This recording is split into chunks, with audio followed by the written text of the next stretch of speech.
बिस्मिल्लाहिर्रहमानिर्रहीम। कैसे हैं सब? उम्मीद है सब ठीक होंगे। खुश आमदीद है आपका अपने चैनल ज़रिए तलीम के ऊपर। अच्छा जी, हमारी सीरीज स्टार्ट है जनरल साइंस की 9th क्लास की। तो यूनिट नंबर 4 हम कर रहे थे, तो जल्दी से देख लेते हैं आज हमने कौन सा टॉपिक करना है, कौन से पेज नंबर पे है।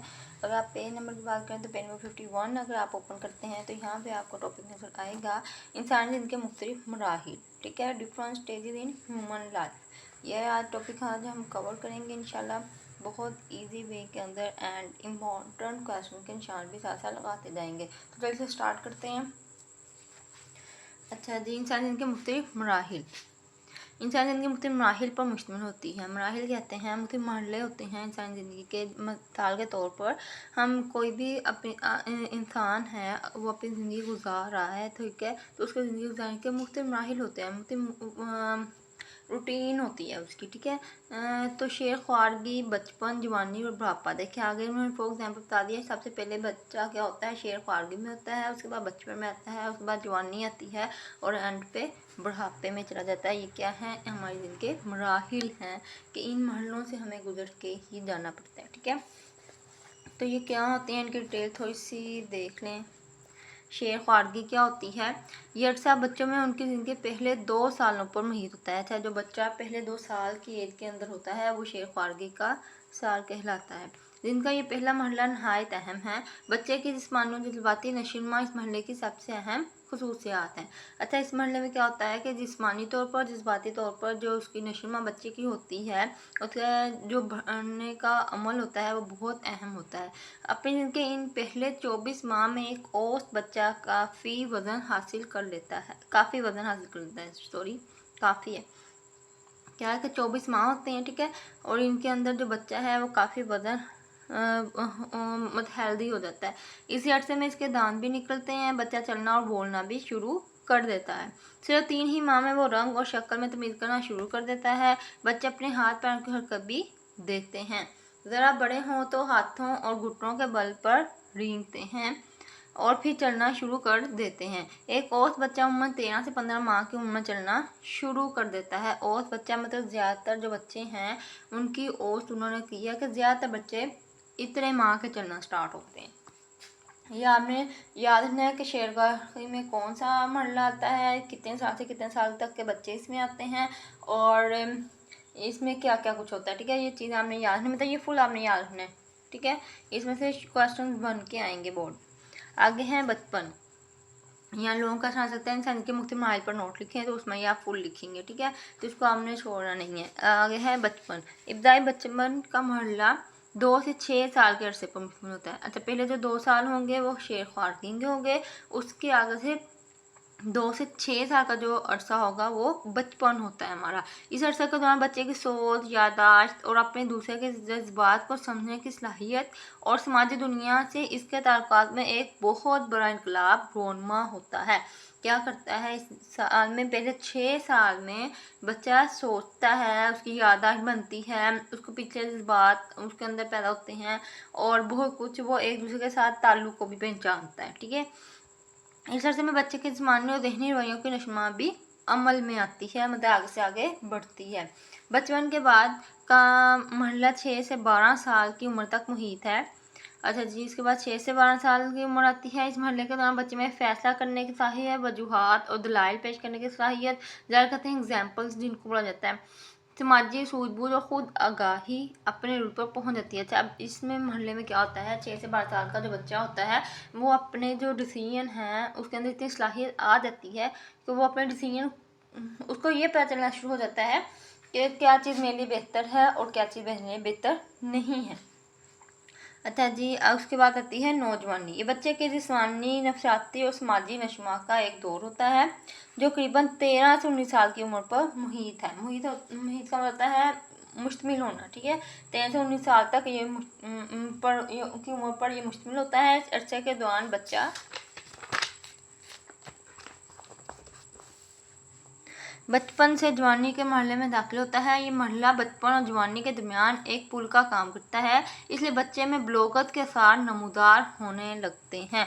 बलोगत का मतलब शुरू के जो आसार होते हैं वो ज़ाहिर होना शुरू हो जाते हैं। नमूदार होना ज़ाहिर होना की चीज़ का, और अर्फ़ आम में इसको प्यूबर्टी कहते हैं, मतलब इसको आम तौर पर प्यूबर्टी भी कहा जाता है। वो तीनों टॉपिक आपने लाजमी करने हैं, ठीक है। आगे जवानी और बुढ़ापा, उनमें से शॉर्ट क्वेश्चन भी पूछ सकते हैं और लॉन्ग क्वेश्चन भी आ सकता है। तो आगे जवानी और बुढ़ापा, इसको हम देख लेते हैं। इंसान नौजवानी की उम्र से अपने अहद शबाब तक पहुंचता है। अच्छा जी, अब अहद शबाब क्या होता है कि अपनी उम्र के एंड वाला जो हिस्सा है वहाँ तक पहुँचता है, उसको एक मुहावरे के साथ उन्होंने तशबीह दे दी है, ठीक है।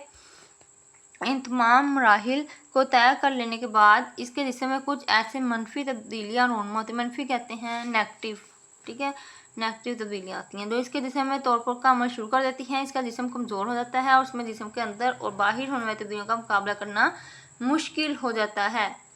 अब क्यों होता है ऐसा? क्योंकि जो इंसान होता है वो बूढ़ा हो जाता है और उसके अंदर इतनी एनर्जी नहीं होती कि वो हालात का या मौसम का मुकाबला कर सके, ठीक है। जिससे मरम्मत वाले इन्हीं मनफी तत्वों के अमल को एजिंग कहते हैं। अच्छा, ये एजिंग से क्या मुराद है ये आपने याद रखना है।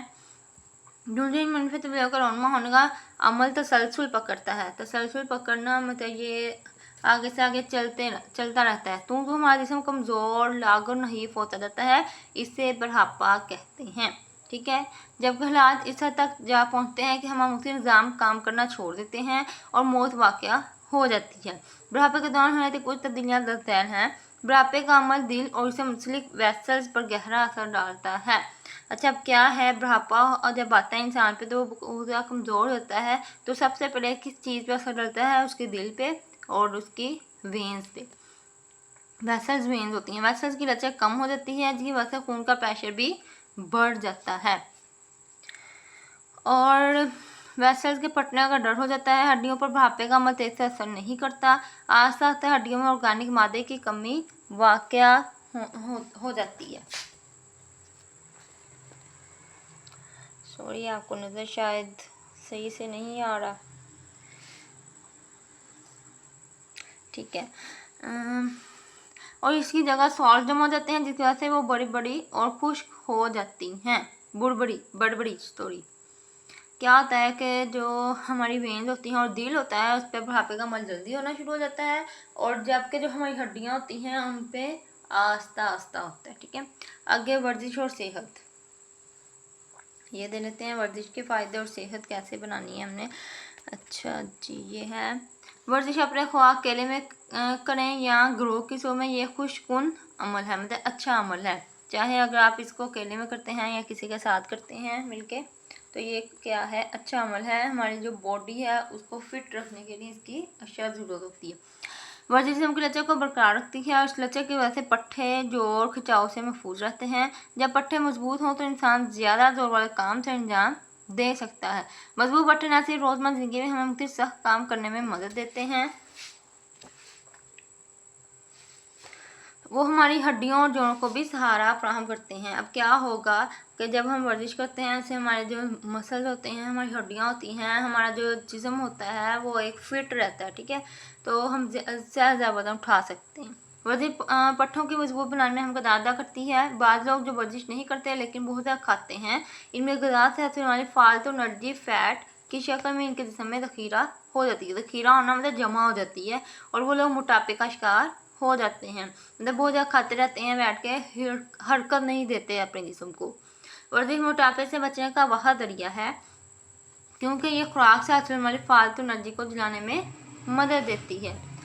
हर इंसान वर्जिश कर सकता है, ख्वाह किसी भी उम्र का हो, मगर दिल की बीमारी में मुब्तला लोग और डायबिटीज़ के मरीज़ को डॉक्टर की हिदायत में वर्जिश करना चाहिए।